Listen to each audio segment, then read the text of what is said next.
un paramètre hyper important dans la réalisation de soi, la réalisation de nos projets, de nos rêves, de nos envies, de soi, de notre monde intérieur en fait. C'est ce qu'il y a par exemple dans la loi de l'attraction. C'est un paramètre important, c'est la foi.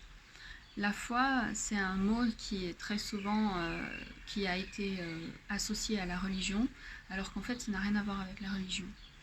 Euh, euh, c'est comme les mots croyances.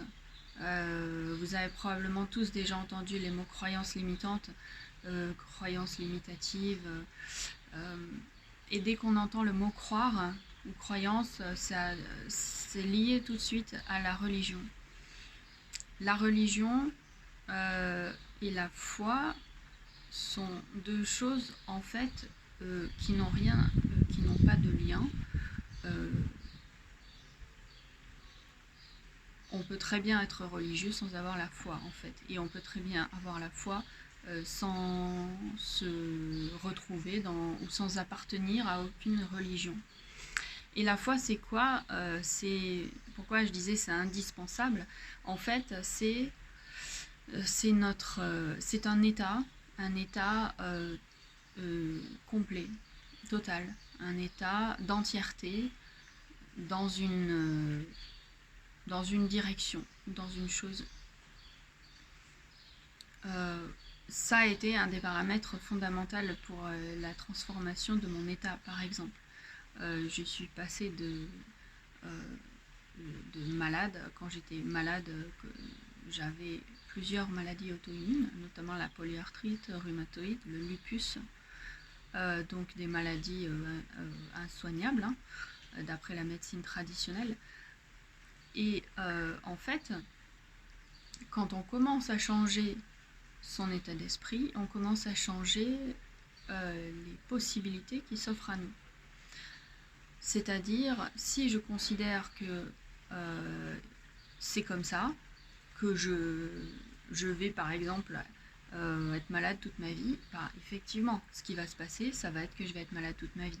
C'est comme pour la vieillesse. La plupart des gens pensent que vieillir, c'est associé à être de moins en moins en forme physique, avoir le dos voûté, perdre de la force musculaire, etc. Du coup, qu'est-ce qui se passe? Ils deviennent exactement ce qu'ils croient qu'il va se passer.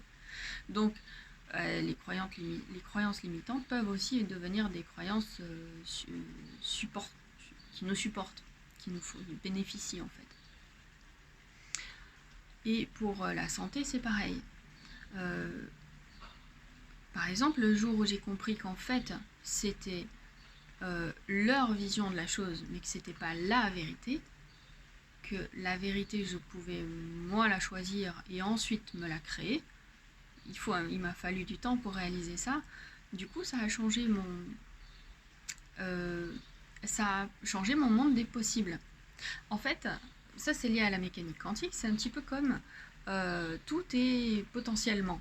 Tout est potentiellement. Tout est en termes, disons, on peut dire des probabilités, mais en fait tout est un petit peu partout. C'est-à-dire que vraiment, il y a, mettons, toutes les possibilités qui sont là, qui existent. Ensuite, lesquelles vont se matérialiser, lesquelles vont se réaliser dans la vie, c'est celles qu'on regarde. Et alors là, c'est exactement la même chose en termes d'expérience physique, hein, dans les laboratoires de physique quantique. Comment ça s'appelle? Le machin où ils accélèrent les particules. C'est vraiment tout pareil. C'est-à-dire que tant qu'on ne regarde pas, tout est là, et en même temps, tout est là et pas là, à la fois. Un peu comme dans le taoïsme. C'est les deux en même temps. Quand on regarde, que ce soit avec nos yeux, avec notre cœur ou avec un instrument de mesure en physique, quand on regarde, en gros, regarder, c'est un petit peu comme poser une question. Quand on pose une question à une particule, elle y répond. Une fois que la réponse est donnée, elle est définitive. Elle est plus que dans cette réponse-là, ce qu'on appelle la réduction de la fonction d'onde, ou l'effondrement de la fonction d'onde.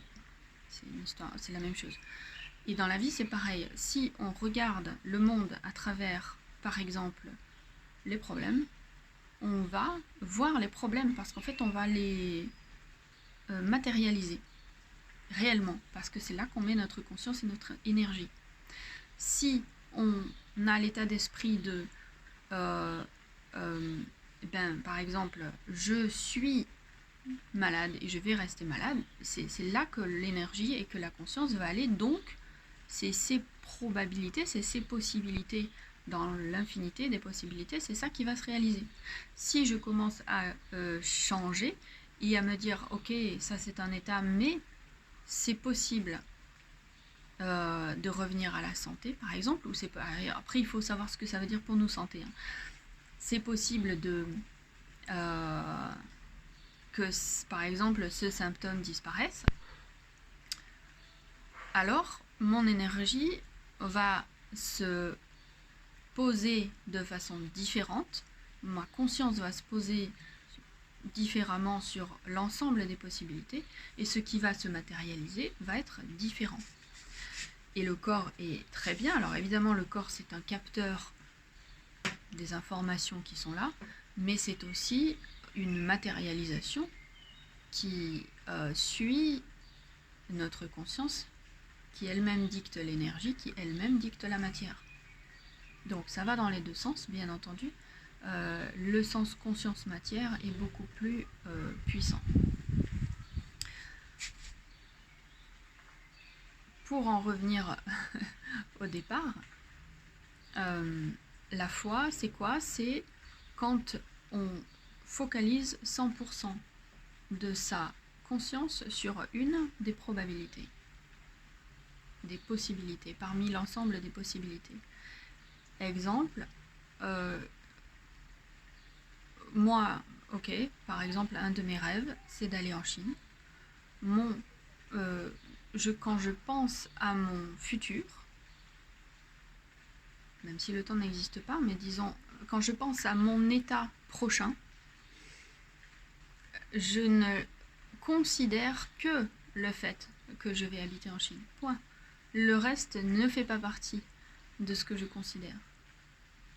Et donc, tout l'ensemble va en fait se mettre en harmonie, en adéquation, pour que cette réalité se matérialise.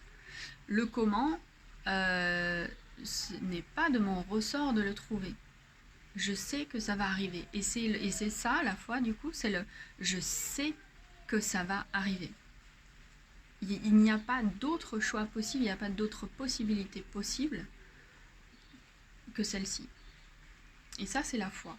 C'est donc une entièreté au niveau de la conscience et au niveau des possibilités. C'est quelque chose d'hyper puissant, étant donné que la réalité, c'est vous qui la créez.